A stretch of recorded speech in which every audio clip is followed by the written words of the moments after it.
Sige ko. Ganyan. Okay, rinse, water only. Okay, water lang po ha. Rinse ng mabuti. Mamaya may papakita ko sa inyo.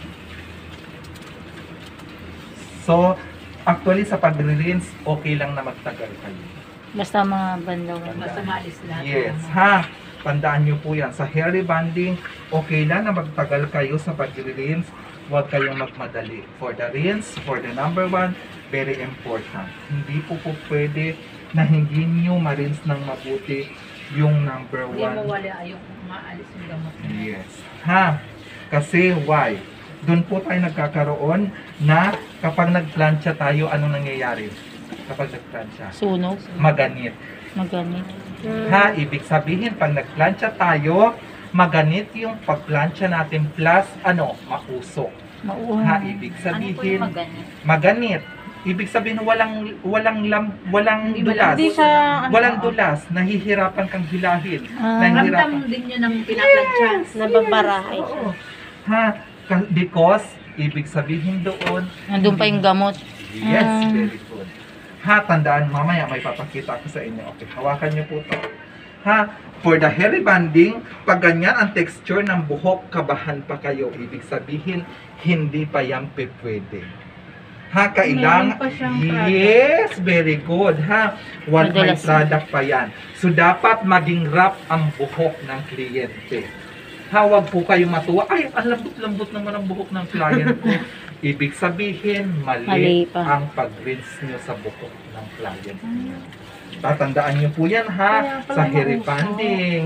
Yes, so marami ang hindi nakakaalam niyan. Kaya pala dapat matagal pa na. Yes. Minsan madali lang yung ano. Yes, ha, Nabubukas. kailangan po Tipid sa rough. tubig. Ha, kailangan maging rough ang buhok. So, effort po talaga kayo. Kailangan nyo ng bonggang effort to the highest level Sa pagbabag mo. sa pag-rinse. So, that's the technique for hair rebonding. Ha? Kaya Kailangan tantanan talaga ako ng mga nag-i-inquire sa akin na, Sir, 18 years na ako nagre-rebond. No comment. Oo. Ha? Wala po yan sa tagal. Sa tagal. Na- Sila yung proper procedure. yung Yes. ginagawa. Ha? Yun po yung okay.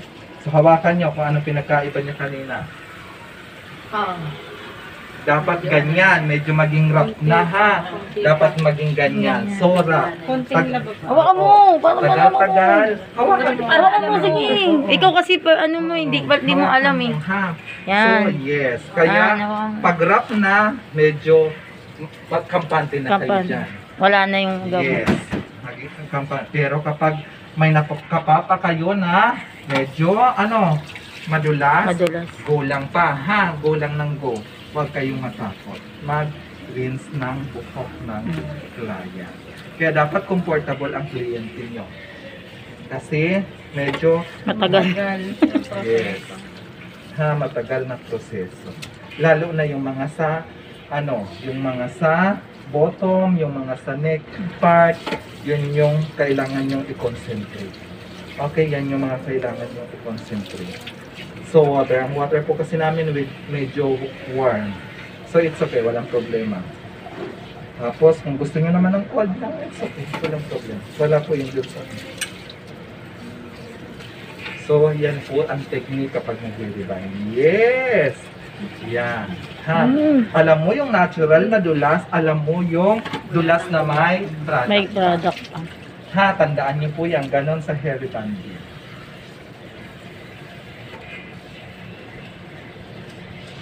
Kaya pala sobrang usok. Yung ibang salon. Yes, ha, yung tandaan nyo, yung usok at yung ganit. Yung Ibig ganit. sabihin, may product. May product pa. Kaya, iiwasan nyo po. Yung parang nag-i-stack po yung plancha. Yes, very good. Isa pa yun. Ha, isa pa yun. Okay. Pero ba yung iba, plancha yung sisi pag ganyan ganit? Yes, plancha. Ba't natin yung plancha? Hindi maganda. Hindi. Hawakan niyo po yung wrap sa dulo. Ha, dapat maging ganyan. So, maswerte kayo pag ganyan na. Ibig sabihin, wala nang product. Product. Baka magdiwang kayo. Ay, shit, ang lambot ng buhok. Malambot dahil yung product niya nandun pa. Pero hindi yun tama. Matakot kayo. Matakot kayo pag ano.